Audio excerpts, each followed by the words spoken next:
सहनौ भुनक्तु सह वीर्यं करवावहै तेजस्विनावधीतमस्तु मा विद्विषावहै। ओम शांति शांति शांति। ओम भद्रं कर्णेभिः शृणुयाम देवाः भद्रं पश्येमाक्षभिर्यजत्राः स्थिरैरङ्गैस्तुष्टुवागुंसस्तनूभिः व्यशेम देवहितं यदायुः। स्वस्ति न इन्द्रो वृद्धश्रवाः स्वस्ति नः पूषा विश्ववेदाः स्वस्ति नस्तार्क्ष्यो अरिष्टनेमिः स्वस्ति नो बृहस्पतिर्दधातु। ओम शांति शांति शांति। ओम नमो ब्रह्मादिभ्यो ब्रह्म विद्या संप्रदाय कर्तृभ्यो वंश ऋषिभ्यो महद्भ्यो नमो गुरुभ्यः। सर्वोपप्लवरहितः प्रज्ञानघनः प्रत्यगर्थो ब्रह्मैवाहमस्मि ब्रह्मैवाहमस्मि। ओम शांति शांति शांति। श्रुति स्मृति पुराणानाम् आलयं करुणालयं नमामि भगवत्पादं शंकरं लोकशंकरं। शंकरं शंकराचार्यं केशवं बादरायणं सूत्रभाष्यकृतौ वन्दे भगवन्तौ पुनः पुनः। ईश्वरो गुरुरात्मेति मूर्तिभेदविभागिने व्योमवद्व्याप्तदेहाय दक्षिणामूर्तये नमः। अज्ञानतिमिरान्धस्य ज्ञानाञ्जनशलाकया चक्षुरुन्मीलितं येन तस्मै श्रीगुरवे नमः। ओम।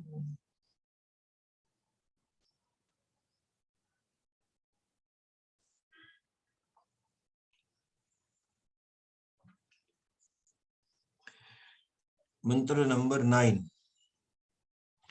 हिरण्मये परे कोशे हिरण्मये परे कोशे विरजं ब्रह्म निष्कलम् विरजं ब्रह्म निष्कलम् तच्छुभ्रं ज्योतिषां ज्योतिः तच्छुभ्रं ज्योतिषां ज्योतिः तद्यत् आत्मविदो विदुः तद् आत्मविदो विदुः।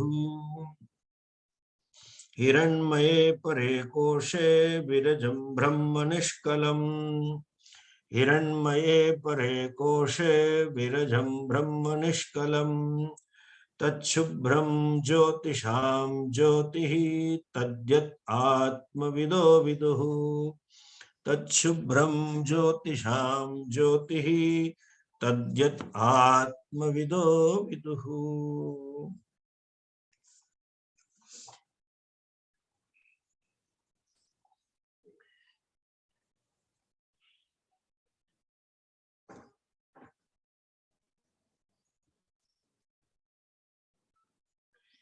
ब्रह्मन ए बुद्धिમાં લોકેટેડ હોય એવું બની ના શકે કારણ કે એ સર્વવ્યાપી છે એ સર્વત્ર છે।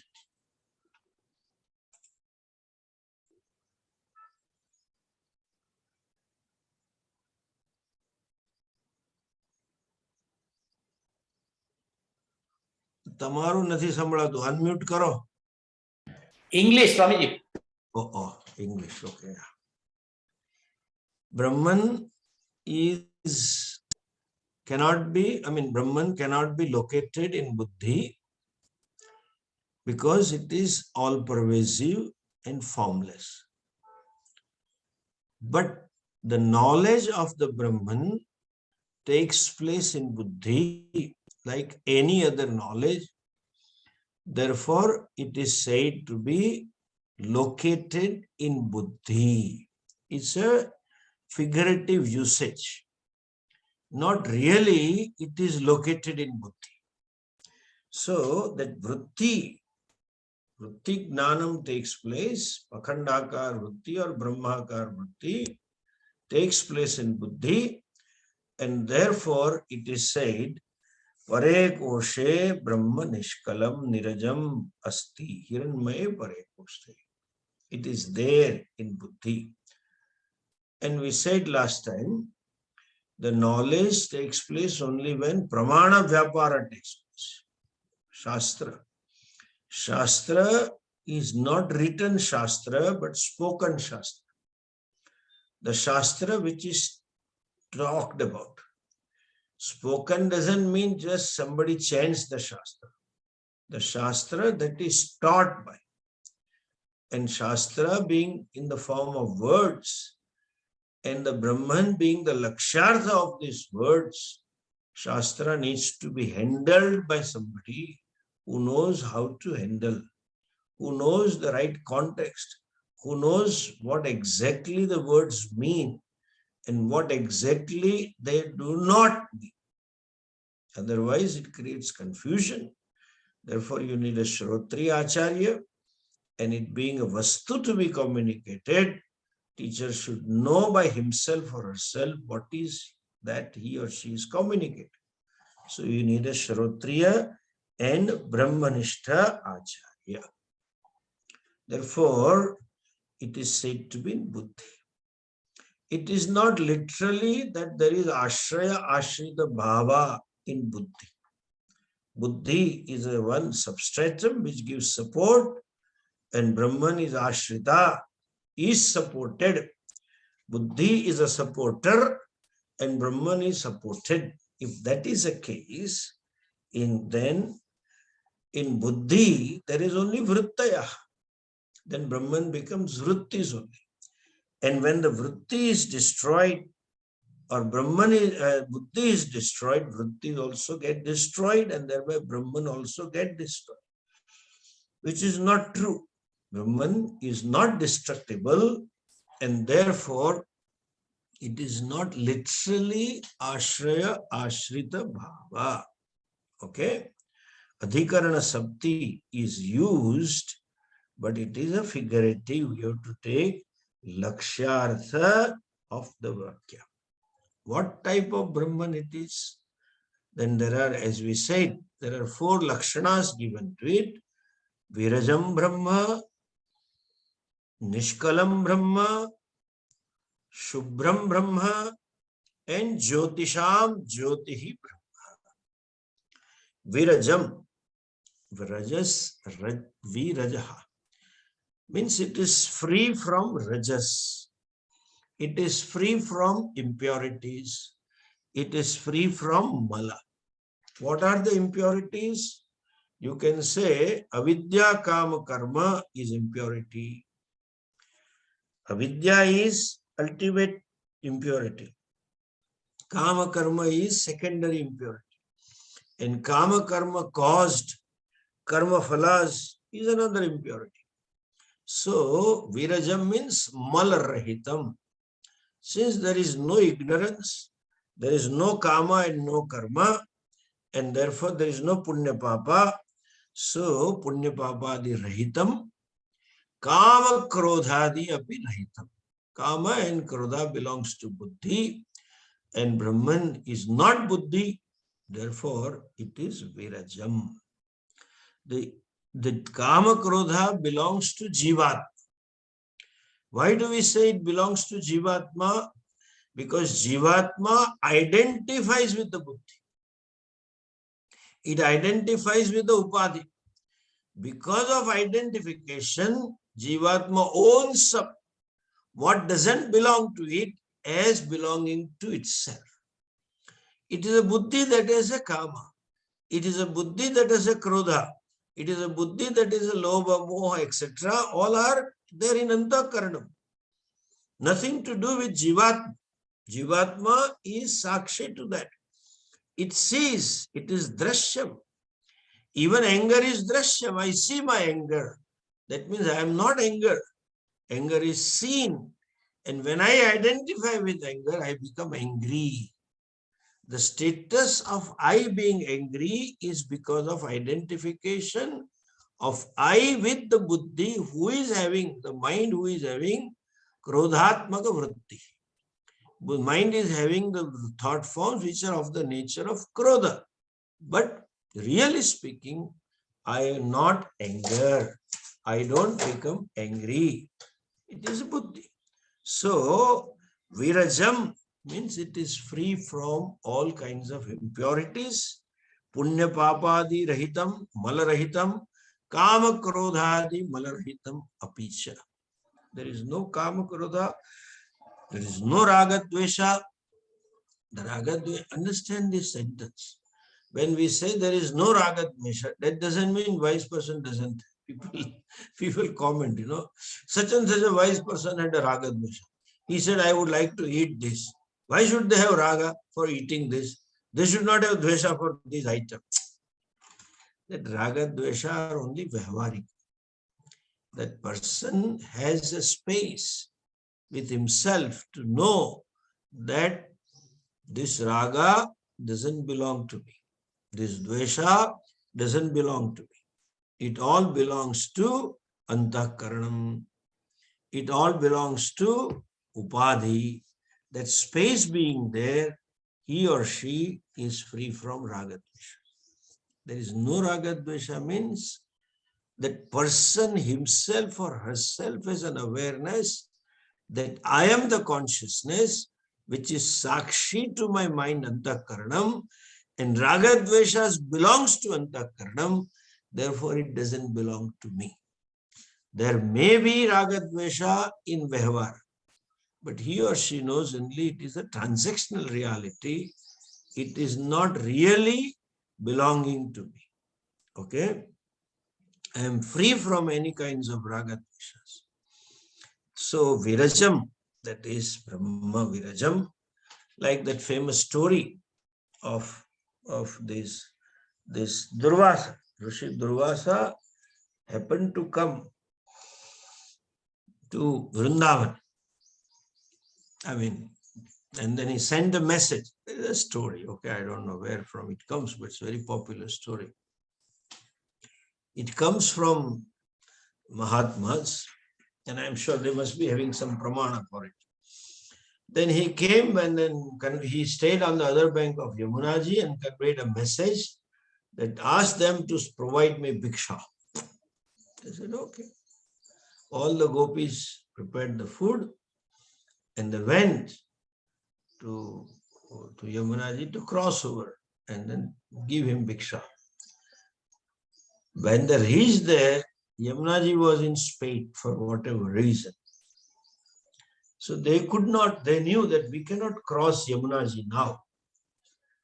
So then they were puzzled, perplexed, because if they don't provide food on time to Durvasa, he was Durvasa, can get angry any which way. So may curse them. So they were confused and they went to Krishna seeking help. Okay, tell us what to do. Okay.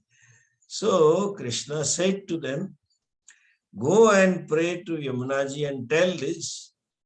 If Krishna is ever brahmachari, then give us the path. And then it gave the path. He's unmarried, gave the path. And they did. And it gave.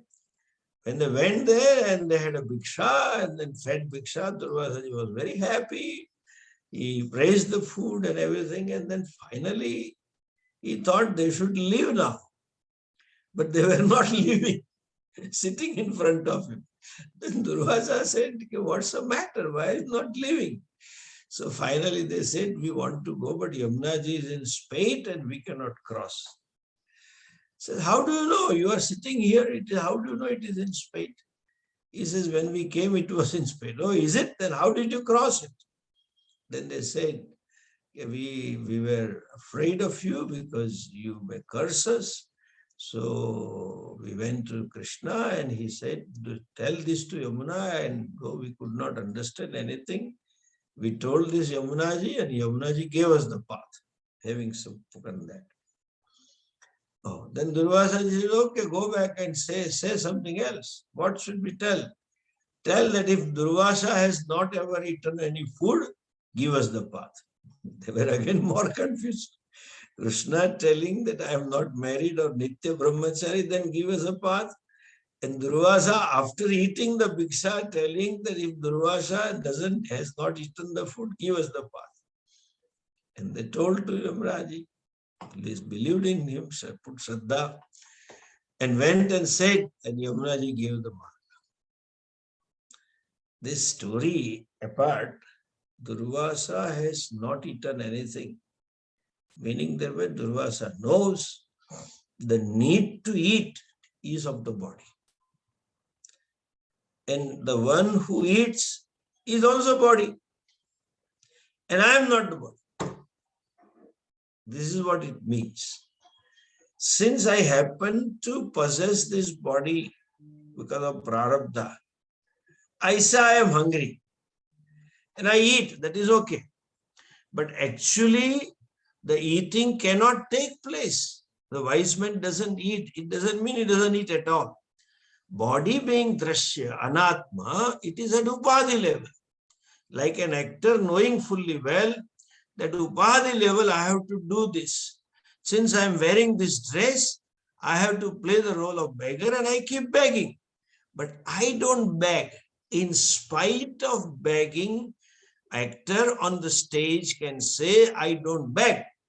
So also wise person, in spite of Pashyan, Shunvan, Sprushan, Jigran, Ashnan, Gachan, Swapan, Swasan, Pralapan, Visrujan, Unmishan, Napi, Naiva Kinchit Karomi, the Yukto Manni Tatat. In spite of eating, walking, talking, the person can say, I am not eating, I am not talking. When that person says, I am not eating, the I is not placed in the body. I is placed in the consciousness. When the actor says on the stage, I am hungry and I want to eat, that I is placed in beggar. And when he says, I don't eat, the I is placed in the role player, the actor. The I, when it is placed in beggar, actor knows that it is an incidental identity. That's not my real identity. What has caused this incidentalness? The incidental status is caused because of the dress that I happen to wear. Similarly, I happen to wear the dress of beggar and I have to beg. That's all. The body itself is dress. Vasamsi jirnani yathavya, sharirani naroparani, etc. And the role, because of the body, the wise person has to play of a father or a guru or a shishya or a brother, whatever. He plays.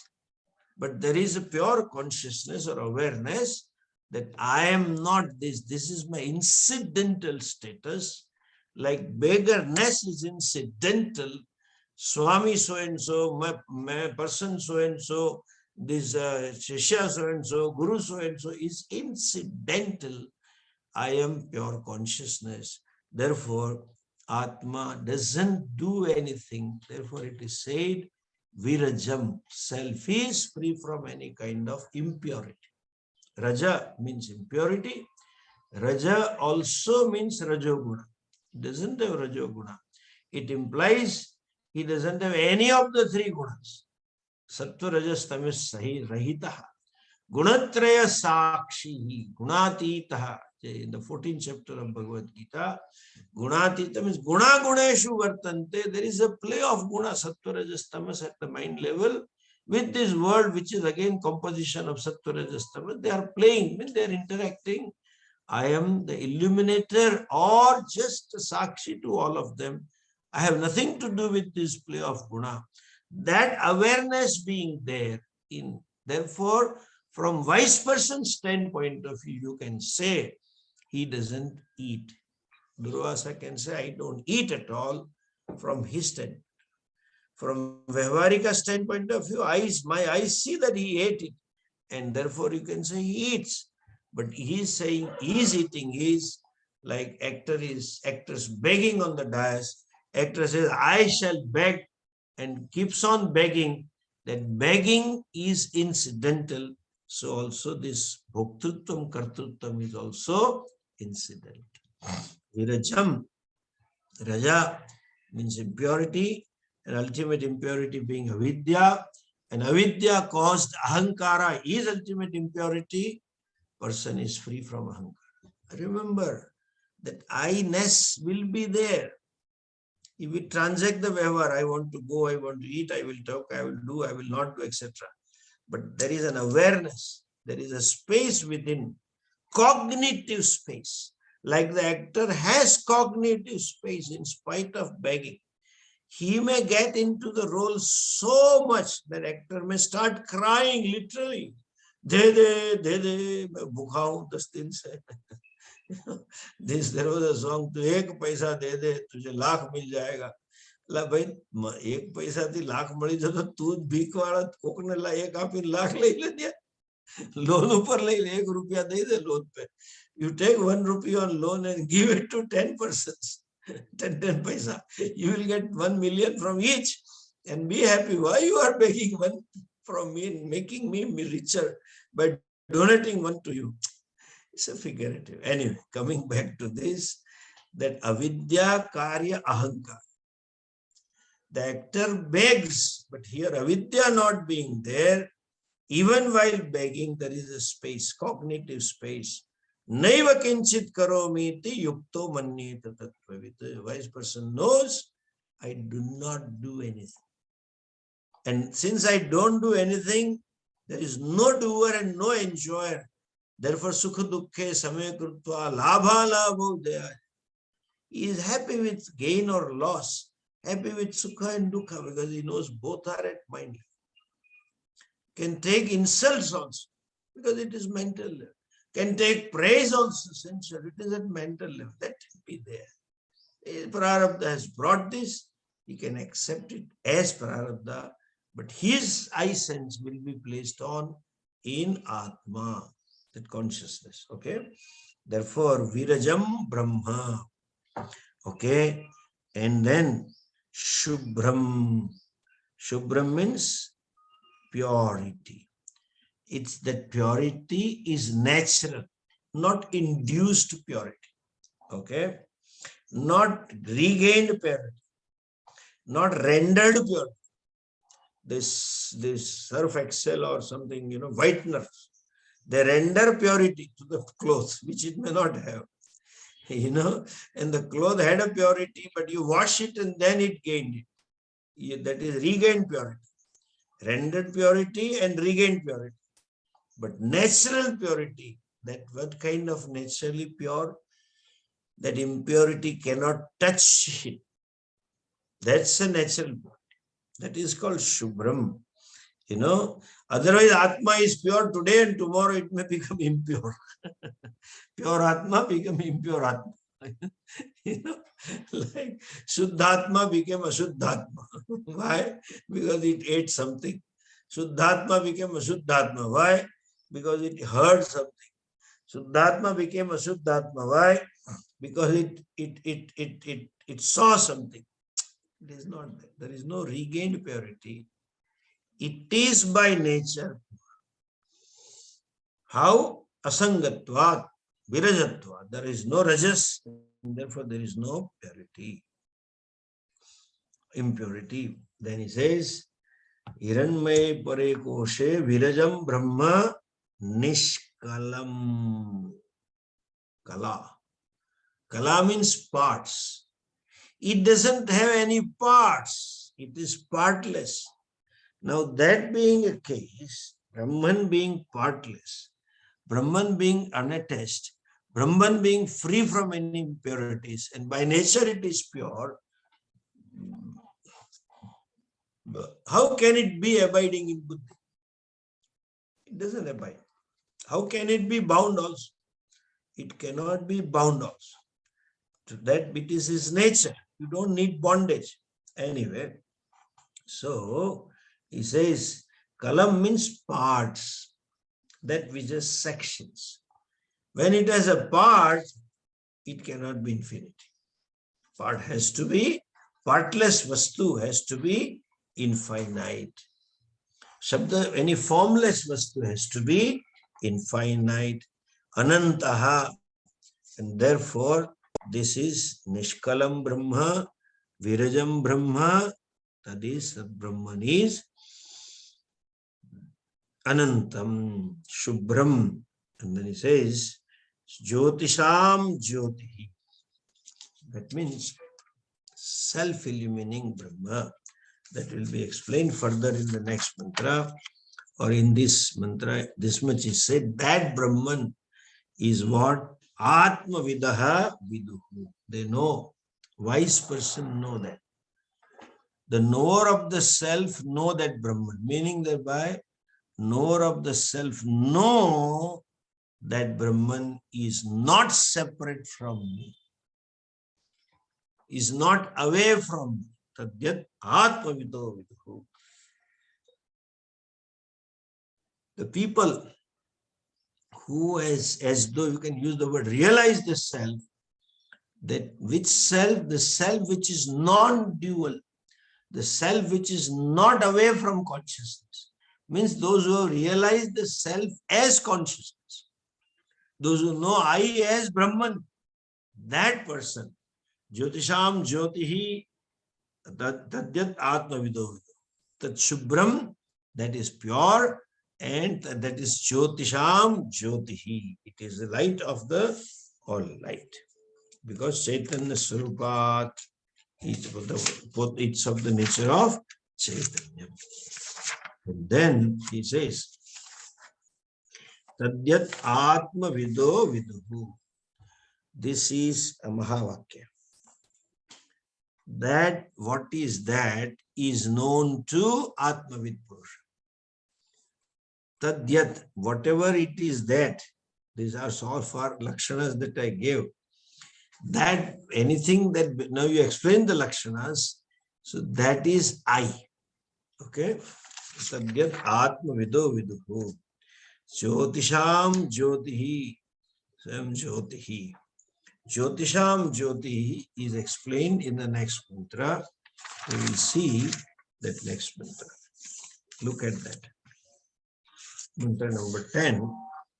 Here, Shubram means purity, natural purity. It has Nishkalam. Kala means parts. It is no part. Part is possible only in a form, vastu with the form. And if there are parts in unless, if there are parts in formless vastu, those parts are only apparent. Exactly like we use the word, 3 BHK space, 4 BHK space, servant space, etc. We use these words, but then that space is not carved out of total space. The total space manifesting here in this form becomes a pot space, as though becomes a bigger pot space, etc. There is no parting required here. Okay? There is no separation between Brahman and Jiva. The Jiva is just illuminator of Brahman. Now, Jiva is non-separate from Brahman. The separation is only out of ignorance. And that is what it says.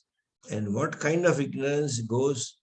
Na tatra suryo bhati, na chandra tarakam, nema vidyuto bhanti, kutoya magnihi, tameva bhantam anubhati sarvam, tasya bhasa sarvamidam vibhati. Surya na bhati, do not shine, do not light. What? Netatra tameva bhantam, tam vastu. Okay? Okay. Tatra na chandrapi bhati, nema bhati, na suryo bhati, na chandra tarakam. None of them want to marry. Okay? Meaning that chandra tarakam na bhati. Tarak chandra api na bhati, suryo api na bhati, tarakam api na bhati. Then he says, kutoyam agnihi. Where is this lightning? Or even fire. Fire also cannot light it up. Why? Tameva bhantam anubhati sarvam. Tameva bhantam sarvam eva anubhanti. Okay. What is this? How can they burn that? light up that when everything anubhati sarvam, when everything that is shines after that Brahman. How can that sun or moon or stars can light it up? Okay, look at this. What does it mean? How can they light it up? It means they just cannot light it up. Okay, the whole shloka, the sun does not light up Brahman, the moon does not light up Brahman, the stars do not light up Brahman, nor even Agni, fire can light up Brahman, and that it is because of each light they light up everything else.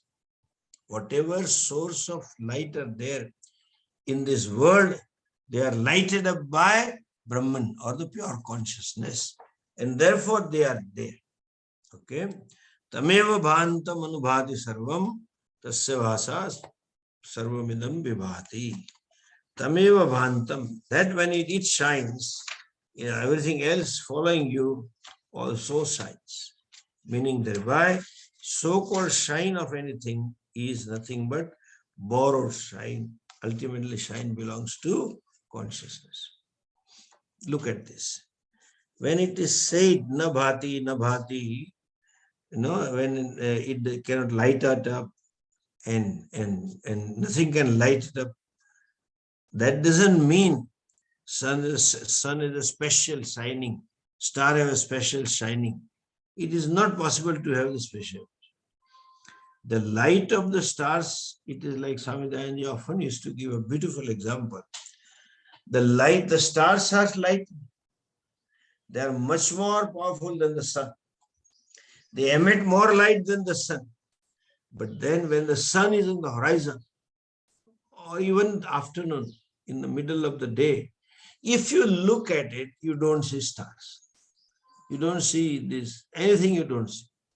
Why? Because it is in the buddhi that knowledge has to take place.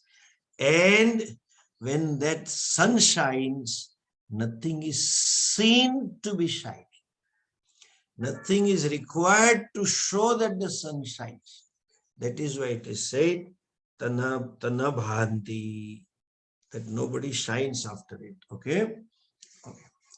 Tameva bhantam anubhati sarvam. How can everything else shines after the self, which shines itself? Tasya vasa sarvamidam vibhati. In whose light everything shines. Now understand, the word shine does not mean by shining, okay? Literally like your vessels, shining vessels, or or shining clothes, Safedi ka chamkar, sirf sarf. There will be whiteness. Sometimes they used to show this Colgate, Sachin Tendulkar doing brush and having cleaning up and coming out. And it emitted so much of light, as though a small star, when he laughs, star comes out. if the starlight comes out, that other fellow will be glad, and therefore you cannot see. That's not literally shining, okay? It is shining. What does it mean?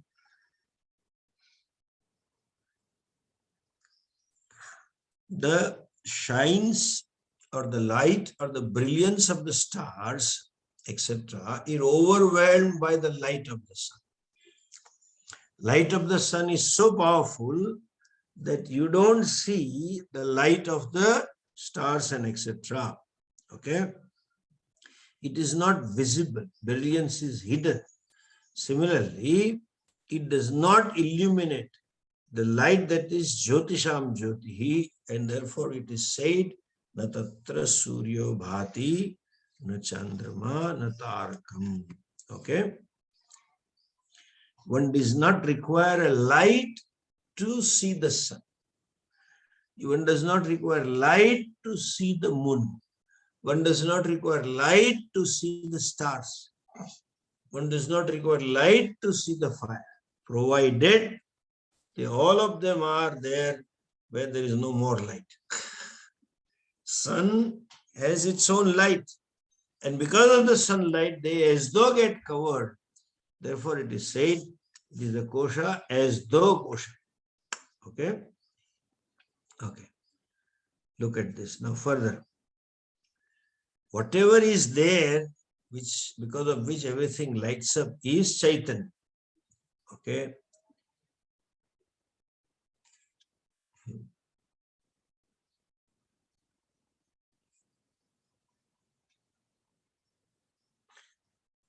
One does not require a light.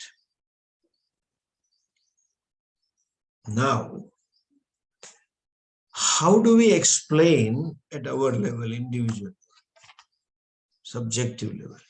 Listen to this. Shining eyes pick up the light, and then they see the objects which are there in light. So we say sun shines or sun illumines the world. Without the sunlight and no other source of light being there, you cannot pick up, you cannot recognize, you cannot see or know a given object. Therefore, it is said. What it is said? It is shining.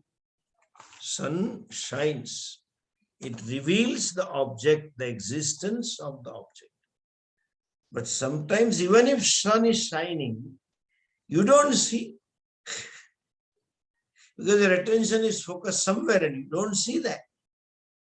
So what brought it to light, as though you can say, or what it made you to see now, it makes us to see, is light of the sun. But then light of the sun is recognized only when there is as though light in the eyes. When eyes cannot see at all, you cannot recognize the sun, you don't see the sun. So when it is said, it is in the light you pick up the forms. But the light can be helpful to pick up the form only when there is a light inside the mind. When there is a light inside the mind means the inert objects are revealed by buddhi. Tameva bhantam anubhati sarva. Everything is revealed by buddhi, and therefore everything shines after buddhi. Okay? Okay. The eyes alone, bhati, and the mind is anubhati. This analysis can be taken to Panchakosha Viveka. All Panchakoshas are shining one by one because of buddhi, because of prana shakti. They shine because of not even prana shakti, because of the pure consciousness. When there is a consciousness behind the mind, the vrittis takes place. Okay? And they don't have reality because of which the vritti takes place. And therefore it is says, Tameva bhantam anubhati sarvam. Now listen this lakshyartha, anubhati sarvam. This anubhati, it lights up after that. This to prove, rather than to prove this, I will explain through Vedantic example. Bhaja Govindam, Govindam Bhaja Mudhavate. Samprapte sannihite kale nahi rakshati dukrun karne. So, all these vidyas are apara vidyas because it doesn't give moksha. Moksha is gained only through apara vidya, and that being a case, tameva bhantam anubhati sarvam. Meaning thereby, just as all purusharthas are centered on one purushartha called moksha, that is what one seeks. Similarly, all the knowledge that takes place is supported by, as though, is in the light of consciousness. Then only all knowledge and vrittis takes place, and that consciousness is illumined by Brahman. Tameva bhantam anubhati sarvam tasya bhasa sarvamidam vibhati. By whose light, by whose effulgence, everything else shines. Tasya bhasa sarvam vibhati. And tameva anubhati kutoyam agni. When buddhi can shine because of consciousness, antakarana can shine because of consciousness, indriyas can shine because of consciousness, sharir can shine because of consciousness. How can you say it will continue shining because even if I leave? No. When if everything is illuminated, it is by consciousness or the self alone. Okay. I see, therefore you can see the sun. For a blind person, there are no eyes, therefore no sun, and there is no sun, therefore there is no object. The objects are seen in the light of the sun. But then light of the sun itself is not seen. Sun itself is not seen. Where is the question of seeing? So that says, the sun is illuminated by Sakshi. Sakshi itself is illuminated by Buddhi. They have to illuminate that Prana Shakti also, Gnana Shakti also. All that is illuminated. And that is why this fellow says, I shine or I look it. Okay? Natasya bhasa sarvamidam vibhati. It's a very famous mantra, especially in south of India, when you go to temple and then they do arti, evening karpur arti. That time they chant, Natatra Suryo Bhati na Chandra Tarakam, Nema Vidyuto Bhanti Kutoya Magnihi Tameva Bhantam Anubhati Sarvam, Tasya Vasa Sarvamidam Vibhati. It while showing the Karpur Arti, it chants this, hoping that you see the glory of the Ishvara and thereby become free. Okay. So glory is brought about there when I say, and it says in puja. However, this absence of knowledge and knowledge of knowledge is both there with me. Absence of buddhi is also I am aware of. Absence and presence of buddhi also I am aware of. Tameva bhantam anubhati sarvam. Everything shines after that knower I. And then I'll connect with this, the previous mantra. Then you know that mantra it said that ye brahma nishkalam nirajam virajam and tadyat atma vido vidu. The knower of the self, know Brahman. When it is possible, knower of the self, know the self as Brahman. Then only that Brahman can be known. How can they know separate Brahman other than what we are talking?